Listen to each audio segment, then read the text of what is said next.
CareersNOW's first webinar in the Employer Mentorship Series.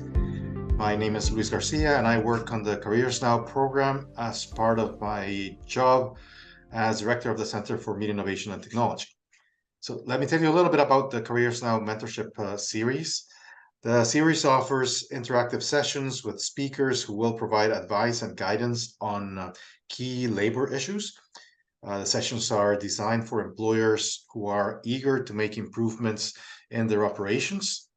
And we have a list of different topics that are upcoming in the next couple of months, like attracting and recruiting new Canadians into your workforce, the new workplace normal, how to manage issues of compensation, benefits, etc., building your brand as an employer, profiling your business, making a commitment to workforce professional development. Hiring people with disabilities is key for the future in terms of finding solutions to our labor challenges. Also Indigenous people and the workforce. So there are different topics that we try to address to help companies solve or find solutions to their workforce challenges. Today's session will cover all you need to know about successful recruiting and hiring of Gen Z and recent grads. And to achieve that, we're lucky to have a panel of distinguished speakers. First at the mic will be Pat Beauchamp. Pat has been a social researcher for over 30 years, including the past 9 with Hill Knowlton, where he is vice president of their data and analytics group. He's been conducting survey and other research with FBO since 2015, and he's also worked with Food and Beverage Skills Canada on several LMI studies over the years. Some of his other research clients have included Saputo, Nespresso, Molson Coors, McCain Foods, Instacart, and the Canadian Roundtable for Sustainable Beef. Pat is going to present an analysis of a survey on the topic conducted for CareersNOW. After Pat, we're going to have Pauline Zweirs, who is Vice President of Human Resources at Conestoga Meats. Pauline has worked in human resources for over 25 years. She started in food retail with Loblaw companies and then moved to the meat industry, having been with Conestoga Meats for 11 years.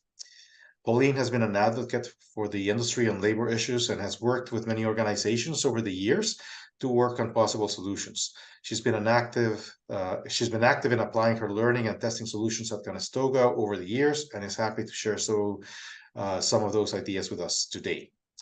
As we were just chatting before the session got started, Pauline is a champion for the industry in terms of HR issues and how to solve them.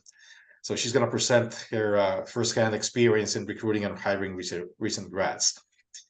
Nicole Gallace with FoodGrads has many years of experience in creating and finding talent solutions for the food and beverage industry. She won't be speaking or making a presentation today, but she is here to help us answer some of your questions that I'm sure are going to be very interesting. Just letting you know that we are recording this webinar, and the recording is going to be available to members of FBO and MPO, Meat and Poultry Ontario.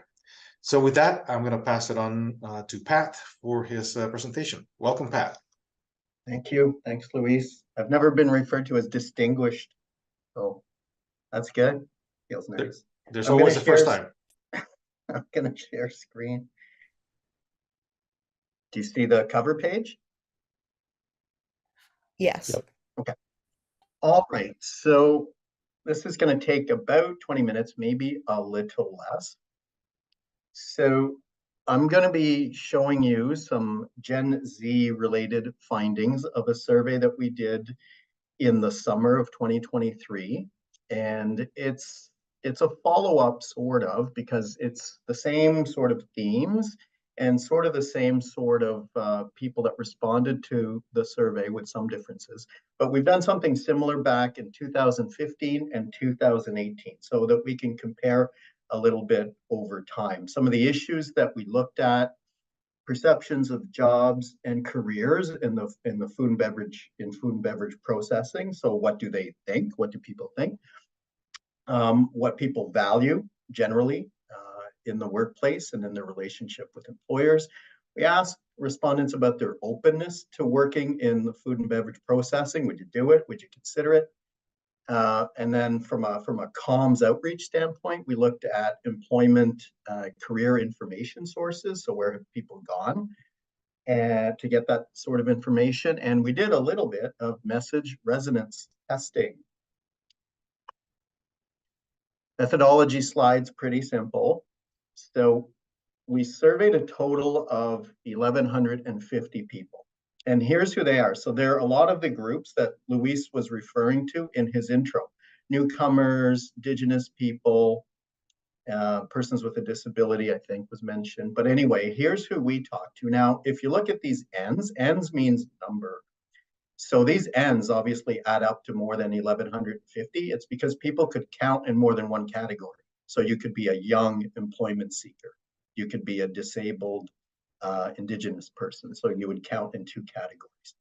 Fortunately, we had a critical mass of Gen Z aged people that we could do some analysis with. So I had to recut the data because the original was based on looking at these categories and reporting that way, but now I recut it to look by age. So it's Gen Z versus everybody who's older.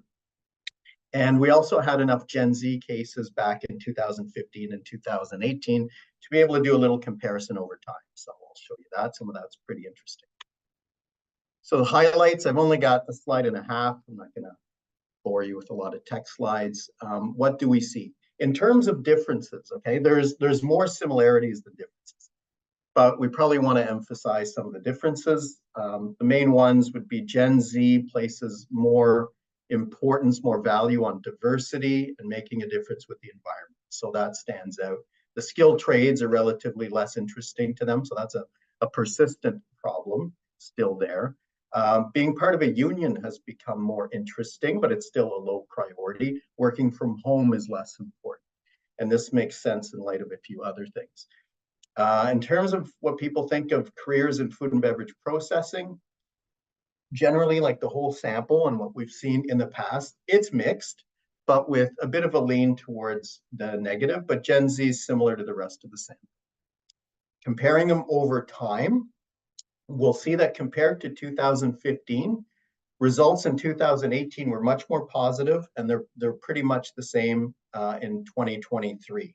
So there was a big shift in 2015 towards the positive for this group.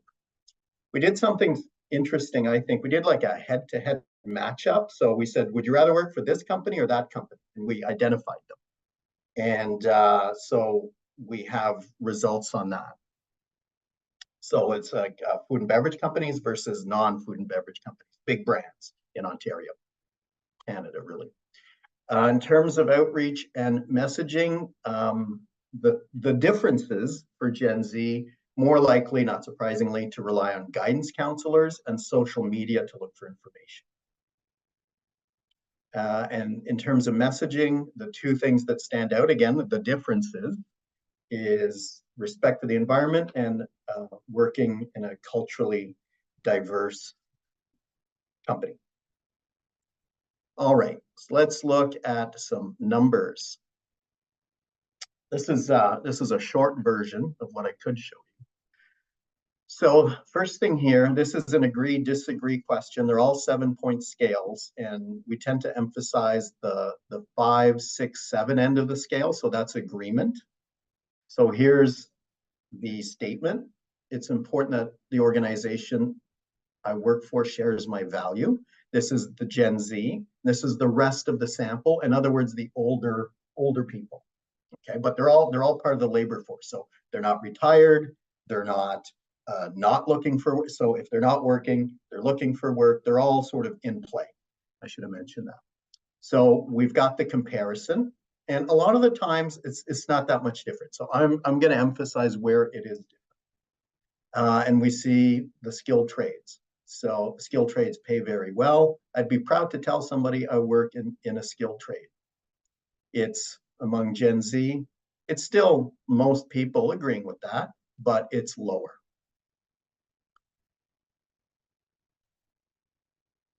More detailed question. This time it's what Gen Z sort of values, again, compared to the rest of the sample. This time we asked them to rate how important are each of the following to you in a job or career. So the question wording is always at the bottom. And this is the proportion that said 5 to 7 important. So the scale goes from 1 to 7. And so here's the point. Like, it's important, I think, not to get carried away with, I mean, yes, Gen Z is different, but it's important not to lose sight of the fact that there are mostly similarities, right? So it's like pay and benefits, job security, work-life balance, opportunities for promotion. That's important to everybody. Those are your big ticket items. Where it's different is in these, maybe these secondary, sort of a second tier of things. And here we see that it's consistent throughout. We'll see that having a positive impact on environmental sustainability. That's a little higher. Working with a culturally diverse group of people, 69 to 60, that's significantly higher. Flexibility to work from home, that's a little less important. And we'll talk about that a little bit later. Working with technology, a little bit less important. Being part of a union, actually more important, but it's last on the list. So it's important to always have perspective on these things. Here's where we can look at it over time. So this is a lot of the same list. We expanded this list in 2023, but we could only compare to what we had in 2015. And so it's all the big ticket items, working conditions, pay and benefits. So this is just Gen Z, as it turns out. So 2015 compared to today, look, it's pretty, look how consistent that is. That's pretty neat. But then being part of a union, big difference. Big brands go head to head. So here it's important to understand how the question was set up. So the rationale for it, I think, if I remember, was, when we ask people about their openness to working in the industry, we've often described it in general terms. The food and beverage processing industry, sector, company, but it's food and beverage processing. So what would happen if we were to actually use brands?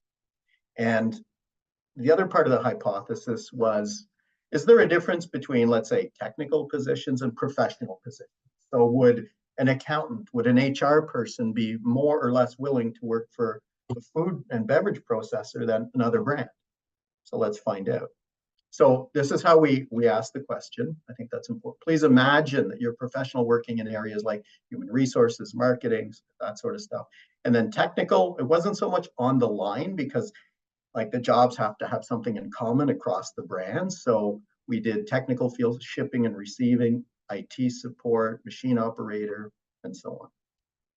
Okay, so here are the results. There's a lot on this slide. So walk you through it a little bit. So here are the food and beverage processors. Oh, by the way, each person got 3 pairs. Okay, like you couldn't subject people to all of these. Also, this isn't just for Gen Z, it's the whole sample. There's not enough Gen Z cases to do it just for Gen Z. So this is everybody. And so here are our brands. It's Coke, like we had to pick somebody. Coca-Cola, Heinz, Kraft Heinz, Maple Leaf, going up against Scotiabank, Rogers, Apple, so on and so forth. They're all in Ontario. And then these are the scores for the professional, technical. So people were randomly assigned these things. Some got the technical, some got the professional, some got, like everyone got these 3, but then they got some of these, 3 of them. Here are the results. So the professional and technical, if we just look like this with our eyes, the pattern's pretty much the same. So let's collapse them and go down to the combined. So this is professional and technical combined. The percentages are the number of times that this company beat out that company. So if it's low, it means that, so for example, Coca-Cola against Scotiabank, Coca-Cola won 37% of the time. People said, I'd rather work for Coke. So if we look at this together, Scotiabank beats food and beverage processors, at least the ones that we picked. Rogers, it's pretty close. Ontario Power Generation, they edge out the food and beverage processor. Look at Apple. So Apple People want to work for Apple. Loblaws, it's sort of a mix, but it's probably pretty even. Canadian Tire, slight edge. Ford, food and beverage processors are competitive with Ford. Government of Ontario wins out. And then Amazon wins out, but it's fairly competitive. Perceptions of food and beverage processing. So at a certain point, here's the question we ask people. So from what you've heard, what are your overall impressions of jobs and careers in the food and beverage processing industry? So you see how we've always asked the question, food and beverage processing industry. This makes it more realistic. So we've got Gen Z and the rest of sample, so very positive to very negative. Here I've isolated just the 7 and the 6 point, and we see Gen Z less positive than the older folks in the sample. And now if we include the 5, 6, and the 7, it tends to be more positive than negative on both sides, with a plurality in the middle. So Gen Z is a little less enthused. This is the same question asked over time. So this is what I was referring to at the start. We've got 2015. This is your positive. This is your kind of middle, and this is your negative. Shouldn't be neither. So back then it was 17. It rose to 40%. Wow, everyone's happy. It's still pretty high at 35%, relatively speaking, in 2023. So that's good. So that momentum is sort of carried. This one, we ask people, so we compare sectors on a bunch of different dimensions. So this one, I think it's blocked out. I just don't want to click on this in case I lose the screen. Oh, hey, that worked. So this is pay and benefits. So we asked this question for these sectors. So financial services, healthcare, construction, here's us, food and beverage processing, retail. So we say, when it comes to pay and benefits, would you rate this as good or poor in this sector? And we did that for pay and benefits and about 6 or 7 other attributes, but I'm just going to show you 2 of them. So here it is overall. So financial services, guess what? People think financial services, the pay and benefits are good. 78%, rest of the sample, we see it's pretty close. Gen Z, rest of the sample. Construction's a bit of a difference. So let's go down to food and beverage processing. 28% of Gen Z says, yeah, I think it's probably good. So most don't think that. And compared to the rest of the sample, 33%. Same idea, but this time it's work-life balance. Food and beverage processing does better. So it's sort of more towards the middle. It's 45%, 39%. Yeah, it's kind of close. Look what's last, healthcare. This makes intuitive sense to me, that people would say your work-life balance in healthcare is not great. Now this one, there's a lot going on here. I'm going to draw your attention to this side of the slide. Don't look at the right side yet. So this is over time. So what this is, it's all of these averaged. Okay, so it's like getting a job, working condition, opportunities for promotion, quality, pay and benefits. We've asked those each year, and this is just for Gen Z. So here's that difference that we see back in 2015. It goes up on all these individual dimensions. This is getting a job, and the scale is easy or hard. So people think it's getting easier. So we see this is a positive increase. Now, sometimes what happens is that you have a survey where everything is an increase or everything has gone down. So here's where we go to this side, and we see if the pattern is the same. It's not. It's the yellow is as high or higher. This yellow is much lower. So it means that this was specific to food and beverage processing. It means that it's more quote unquote real, okay? But then if we also look at this, food and beverage processing across the board tends to be lower, which is a reflection of these, for example, pay and benefits and these other dimensions. So this is an average of all of these others. Okay, outreach and messaging. So we ask people, here's a list, select all the ones that you've used as information sources about jobs and careers. And here's what we find. So again, it's important not to get carried away or lose perspective. The one on top, major job sites like Indeed, Career Builder, Monster, Gen Z has used those to the same extent as the rest of the sample. This is number one. Then we've got these secondary ones, less likely to have been used by Gen Z, makes sense. They've been in the workforce less for a shorter period of time. Where the differences are is in these maybe third tier sources. So work integrated learning programs, guidance counselor, social media, which makes intuitive sense. We did some message resonance testing. This is the full text. I won't go over it, but just have a scan of what these are. So job security. So let's say we emphasize these things. How will people react? They're all fact-based, pretty much. They've all got numbers. So there was not everybody got all of these. Again, it was a split sample. So job security, that's number one. So that message resonates the most. But look at this difference here. For Gen Z, we respect the environment, that message. Much better than the rest of the sample. We go down to the bottom. Cultural diversity, it's not more important than job security. We need perspective. It's not more important than paying benefits. But look at this, 59%. It is important, relatively speaking. So at 2 points in the survey, we asked people, so would you consider a career in the food and beverage processing industry? We did it at the beginning, and then we did it at the end, or sort of in the middle and at the end. At the end, they had gotten the messages, and there was another question that described jobs, like specific jobs, and asked if they would be interested. So they had some information about the sector. And this is what we get. So earlier in the survey, you got 7% saying, yeah, absolutely, I would consider that. Rest of the sample is 12. So again, it's lower, a bit lower interest among Gen Z. By the end of it, it almost doubles to 13%. The 6 and the 7, the rest of the sample sort of goes up equally.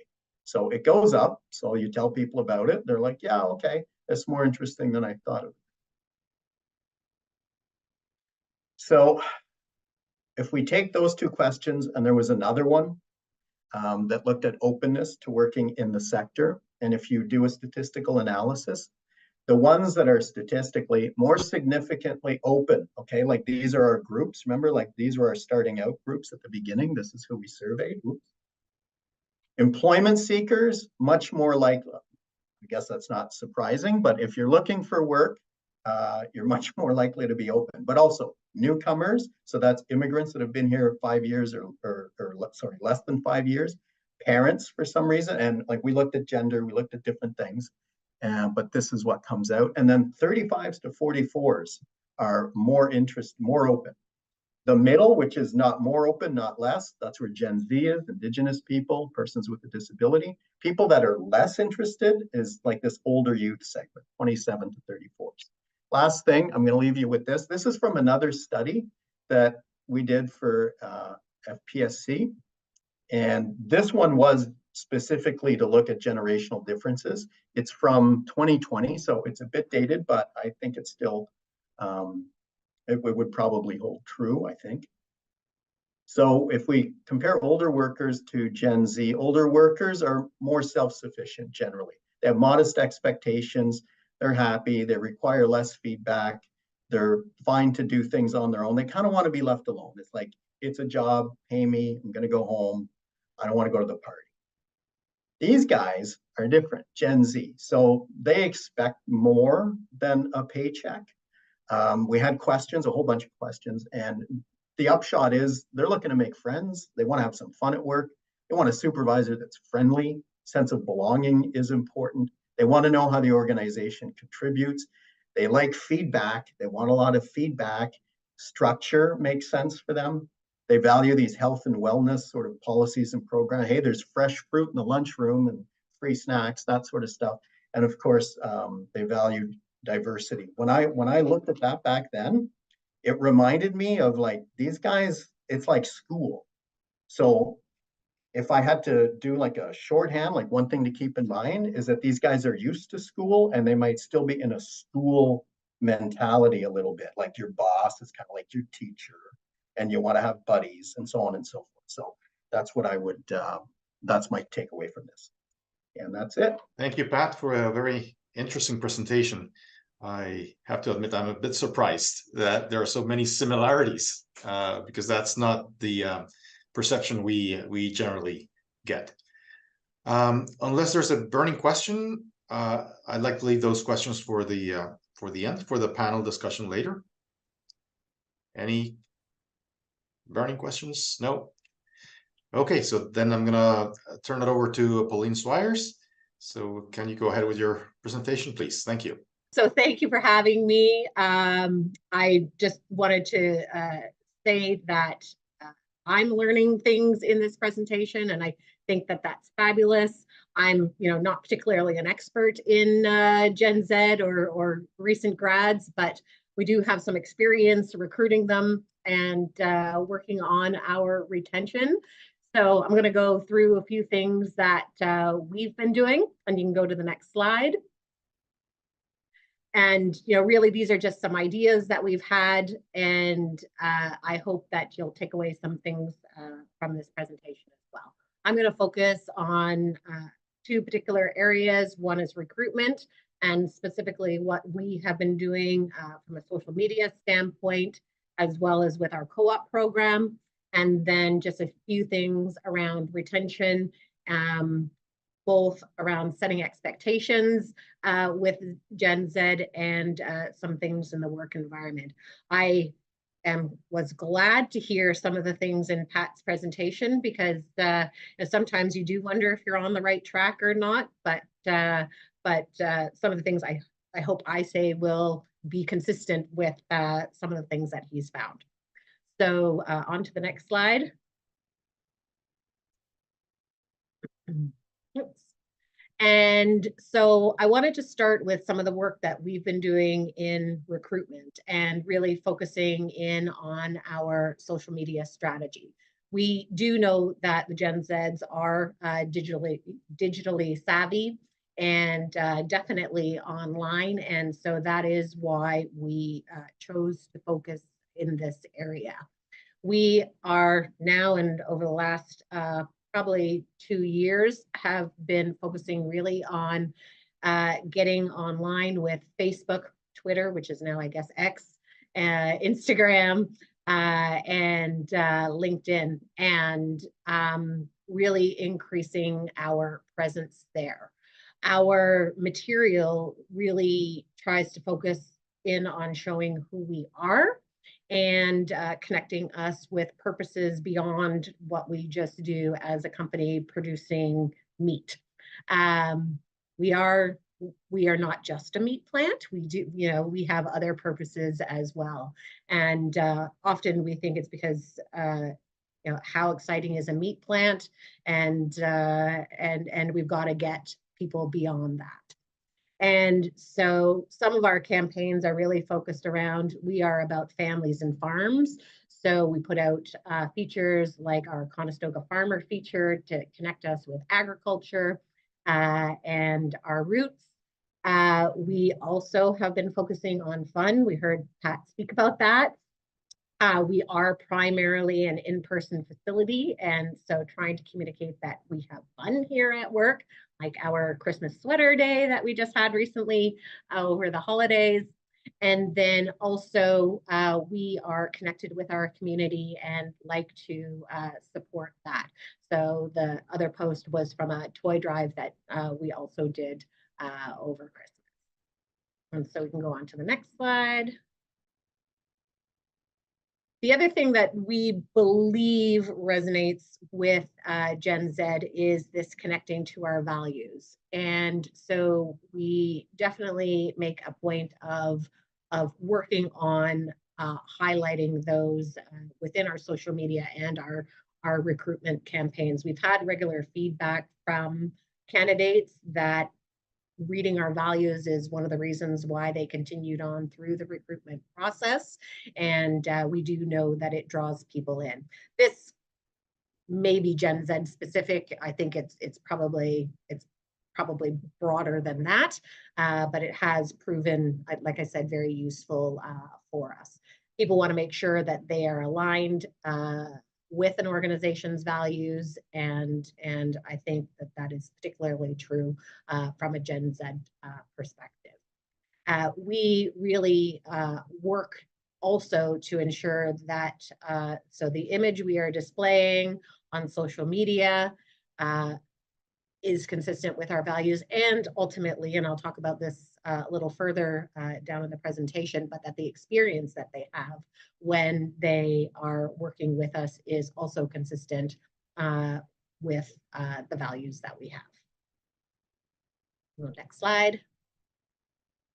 And so the other piece that I want to talk about is just our co-op program. So we have our advertising campaigns, then we have our co-op program. And this is a very important part about reaching out to that Gen Z group as well as recent grads. We used to only have about, call it 5 or 6 co-ops annually. Over the course of the last few years, we have actually bumped up that program to the point where we have at a minimum 20 co-ops in a given year. And for a company where our salaried group, including our salaried operations staff, sits at about 120 people, that's quite a contingent of co-ops to be bringing through on an annual basis. And the goal here with the co-ops has been around really providing them with an engaging experience. And so, yes, it is a bit of work to do that, but why would we do that? So the point is they then share that with their friends. And so the better experience they have with us, the more positively they talk about us, and they share that with their broader communities. We know that, you know, amongst the university crowds, there's lots of chat groups and where they are talking about the experience they've had both with teachers and in the classroom and courses, as well as with their co-op experiences. So providing that positive experience is very important to us. It helps to build our brand, and then, quite honestly, helps us to even get a better quality candidate with each successive round that we go through. And the other thing that Jason had actually asked me to talk about was how we communicate the ROI of this program with the various managers across the business or the various leaders. Oftentimes the perspective of a co-op program is that it's a lot of work, and you just get the person trained up and then back off they go to back to school.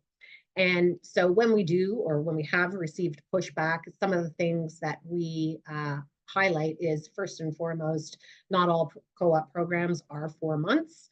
Oftentimes we can find programs that are 8 months, or if you are engaging a co-op, say in the spring term, you could extend that through to the summer months and have them through their summer holidays as well.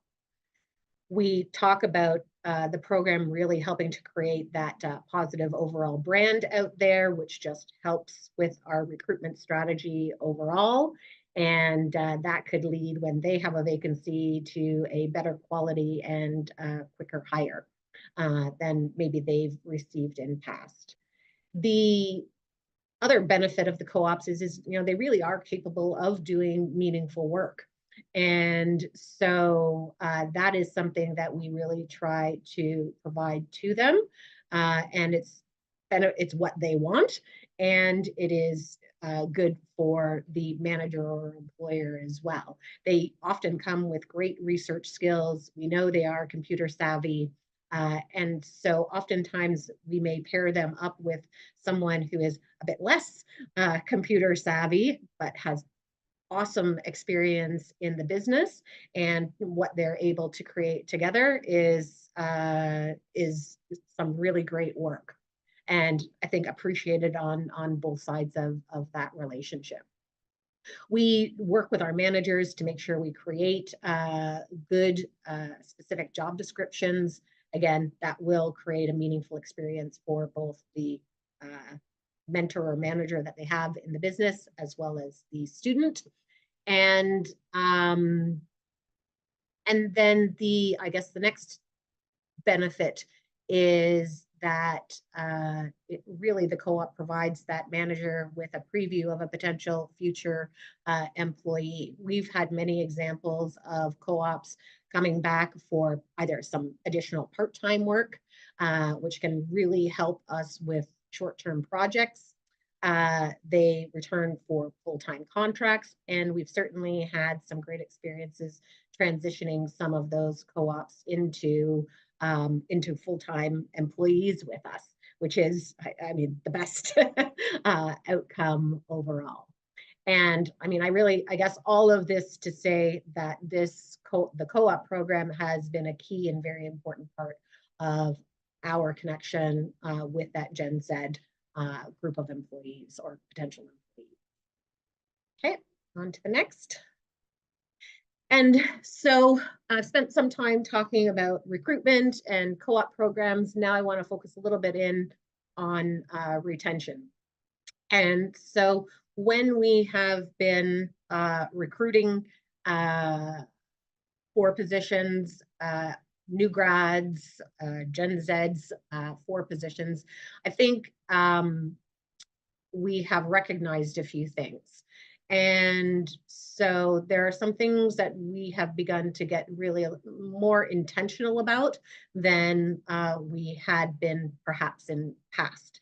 And this is really about setting expectations up front, clarity on roles and responsibilities, and clarity on career progression. Sometimes I'm going to say expectations are a bit unrealistic. And so we want to make sure that that stage is set right up front. We know that compensation is important, not just to Gen Zs, but to everybody right now. And we just want to make sure that they don't go into the role thinking that 10% pay increases and that sort of thing are normal. And so we do provide them with a bit of a path and talk about, increases can be anywhere from 3 to 4% on average, and just to give them a bit of a view to what they might be expecting in the future. Similarly with career progression is, we would expect that you would probably be in this role for about 2 to 3 years. Beyond that, here are the different opportunities that you might progress to, but really setting that stage that they're not going to become a manager in most normal circumstances within the next year.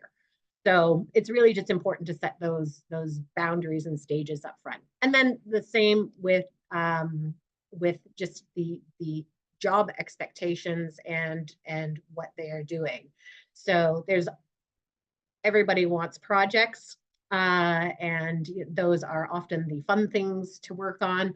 What we've been working on, even in our roles, is, ensuring that every role has a portion of project work in it, so that there is that opportunity there, but then also talking about why the importance of the day-to-day work is important to complete as well, and how that connects to the larger purpose within the business. We have found that providing that engaging work experience is important, to have fun, and to make sure that is a part of our regular weekly environment, and that there's an opportunity for both collaboration as well as a good level of individual recognition for this group. We also know that, I think it was pointed out earlier, is they like learning, they're used to learning. And so we engage in regular ongoing development with them, as well as have a feedback process that we have instilled with our manager group to make sure that they get good feedback through one-to-ones with their leaders. It also helps to establish that good relationship with them, and they like that contact and connectivity. one of the things, and we might change our tact based on what I heard earlier, but we have found, and maybe it's more connected to the work-life balance piece, but that they do enjoy some level of flexibility. And so we have opened up options for some different hours of work.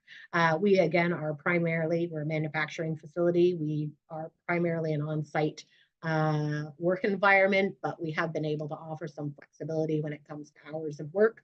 And there are some opportunities for some remote work flexibility. And so then finally, as is the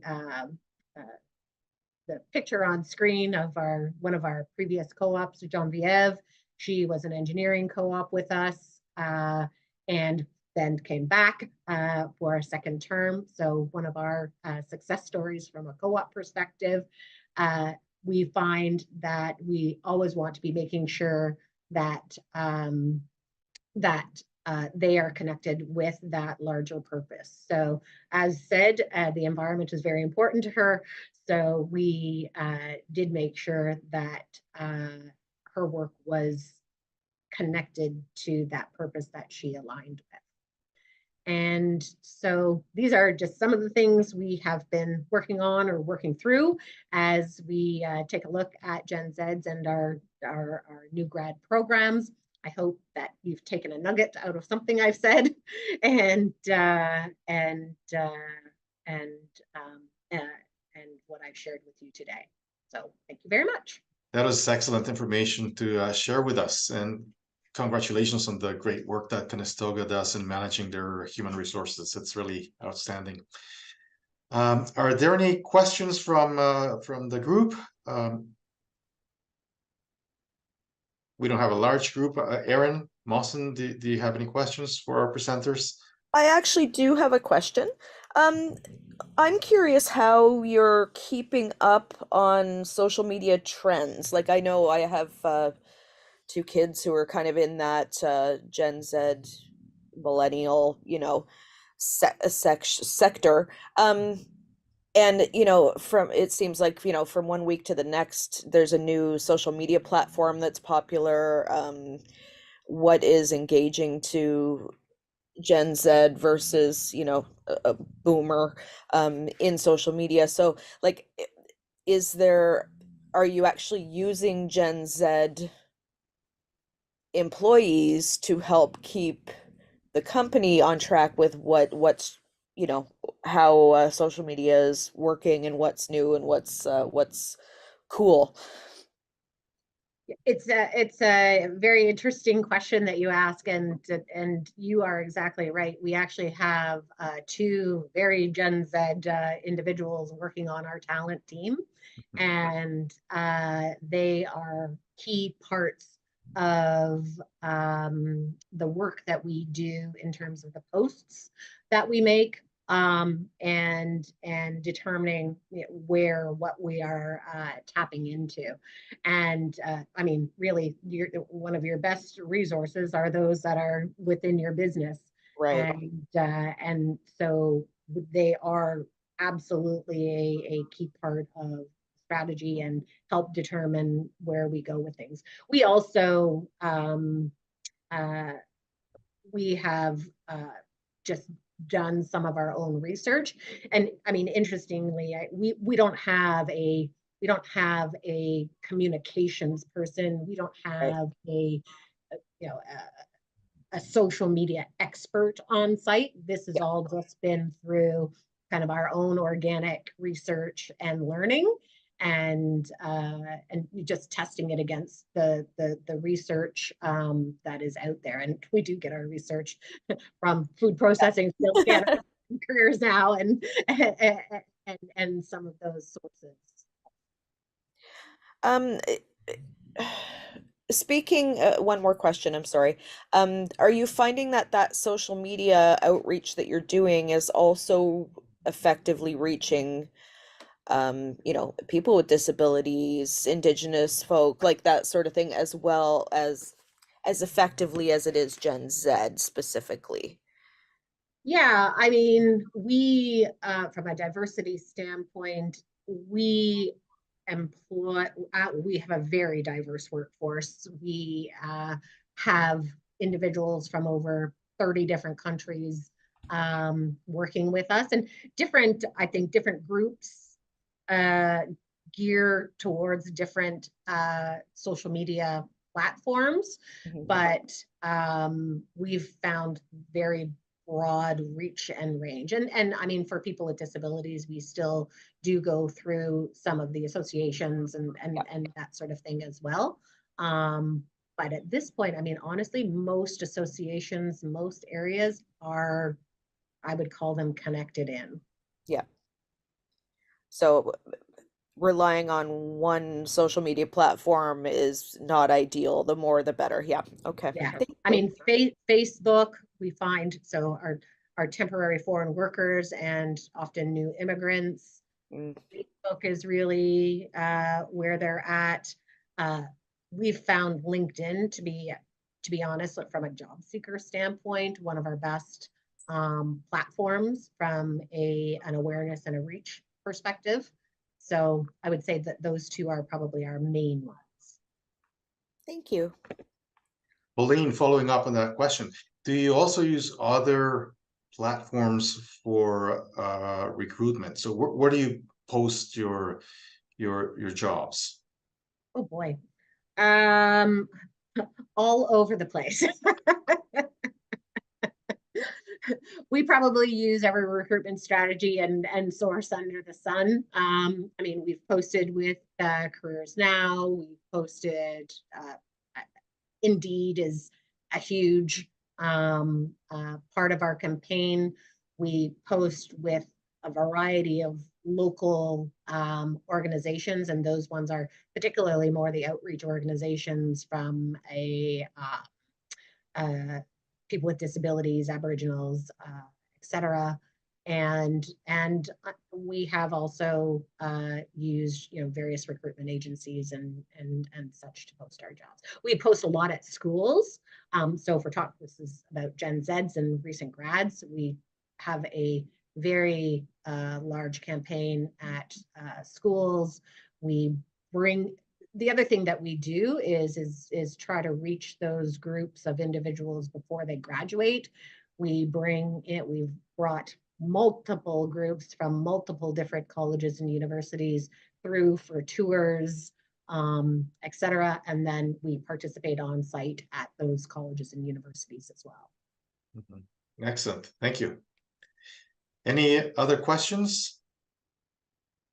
I have a comment to make, if that's okay. I have to say, yes. Conestoga have done an amazing job of promoting themselves, because we've been doing this a while, trying to, amplify the different career paths and the companies that are involved in the food and beverage processing space. And sometimes you feel like you're speaking into the wind, but I think as an organization, you've really taken what the advice has been, the research from Hill Knowlton and all that kind of thing. And I think it is worthwhile. I think recently you shared "What Does a Butcher Do" video, and I mean, it's cool. It's the way you presented it is really fun. Of course, FoodGrads is there sharing, CareersNOW will share it, So I will say anything that where FoodGrads is tagged, we share it because we know that audience is people that are interested to learn more. And obviously our mandate is to attract people into the industry. So I think you've done an amazing job, and I would agree, you can't really leave any stone unturned in terms of advertising and promotion. LinkedIn, I have kids at that age where they're choosing their career paths, and they're also looking for co-op opportunities, summer jobs, and the schools are telling young people to create their profile on LinkedIn. So that's definitely a place you need to be active, whether it's that Gen Z audience or any job seeker, you definitely need to have a place on LinkedIn. And also the tech savvy part, the digital part, hire some co-ops to do that stuff for you. I mean, they have all the amazing ideas. I too, like Pauline said, I'm not tech savvy, and we hire within our organization a number of co-op students. We get as many as we can, as often as we can, to be honest. For 4 months, we prefer the 8-month stint, and we feel like it empowers them if we're saying, come to us with your ideas, we want your ideas. You're the audience, so tell us what we're doing wrong. Tell us where we should be. And Erin, you mentioned trends, and I would say we found it really hard to stay on top of that because it changes like that. But I'm not on TikTok, but those co-op students are. So if they see something, we're like, jump on a trend, you know, create a video, let's do this. We will be part of it. But we need your ideas. We need you to come to us and tell us what we should be doing and how we should be giving, putting this information out that will attract, you know, people like your peers, you know, people like you. So hopefully that helps a little bit too. Thank you. I have a question for Pat, but please, Pauline and Nicole, chime in if you want. For the last decade or so, we've been promoting the food and beverage industry as a very stable industry, one that continues to grow every year, regardless of any circumstance. But is this really a selling factor, an attraction factor for the younger generations? Is longevity with a company something that they're looking for? I'm just curious. What have you asked the question, Pat, in your previous surveys? Let's see, am I on here? Yeah, I'm on. So if we just look to the survey, so job security is one of the main things the people Gen Z is looking for, but so is everybody else. When it comes to the message testing, that part didn't resonate as much. So it's not very exciting in a way, but it's probably not top of mind. Mm-hmm. But job security is. So I mean, like, that's a way of talking about it. It's just maybe the key might be to find a more exciting way to talk about it. But I think it's important. It just doesn't have as much of a hook. It just seems like the new generations don't want to be with a company for many years. Well, there's that too. I mean, there's probably, sure there is labor market data that would show that, but I'm sure they'd want to do it on their own terms. So if you could give them job security, that's fine, but they're going to leave when they leave. Any comments from you, Pauline? What have you experienced in this regard? Well, we do ask questions exactly related to that around why have you applied to us, and job security is always in one of the top 3 reasons for why they do apply. We do, I would say, we focus on job security probably in our job postings. We haven't focused in on it, you know, as a specific target for our social media campaigns, although we do try to show people that have you know, started and had an opportunity to build a career with us. So I do think that that's important. One of the things we will be focusing on in some future campaigns, and Pat, I'd be interested in your thoughts on this, is we are looking at doing an automation campaign to promote the fact that, I mean, we are technology forward, we are future focused, and again, just around that notion of we do have interesting work here in our industry. Excellent. I think that's a good idea. I think, like, some of the research that we've done over the years, like going back, and not just with FBO, but with the national organization, there's a lot of misconceptions. And the idea that it is high tech, we do have these systems, it's world class. You know, look at what, like, some of the things that, you know, the Dutch are doing. There's a lot of technology in here, and I think that would help, because the stereotype is not that. Yeah, thank you. Nicole, you wanted to add it? Yeah, other comments? I was going to say, what I tend to focus on when job security comes into the conversation, and having recruited for over 10 years, is don't worry necessarily about staying, you know, I think you're right, Louise, there's that, oh, I might not want to stay with that company for, you know, I get 3 to 5 years and then I'm going to get itchy feet and want to move on. That's fine, but you can stay within the industry. If the company allows you to stay longer and gives you all the things you're looking for, then great. But I really focus on the fact that when you talk about job security, you do have job security if you are an industry expert, whether it's in HR or finance and accounting. As a recruiter, if someone comes to me and says, I need a new director of finance, all my clients are within food and beverage processing, I don't look outside the industry. So I always say this to students and new grads, you will have a job for life. It may not be at the same company necessarily, but you have a job for life within the industry. And that's why you don't burn bridges. The industry is big, but it's small. You could meet someone that you worked with in the past. And so you have to move through your career appropriately and professionally. But you don't have to stay within that company, but you have this lovely long career path that, you know, can zig and zag, but within within the sector, within the industry.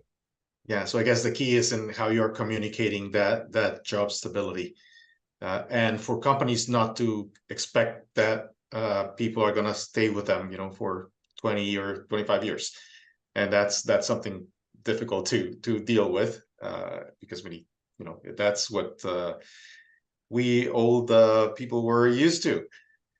Anyway, we're running out of time, or we've run out of time. I want to thank our presenters for a great job today, and the people who attended the webinar. This is going to be posted on FBO's website shortly. So thank you very much. I appreciate your contribution to this webinar and hope you all have a really good day.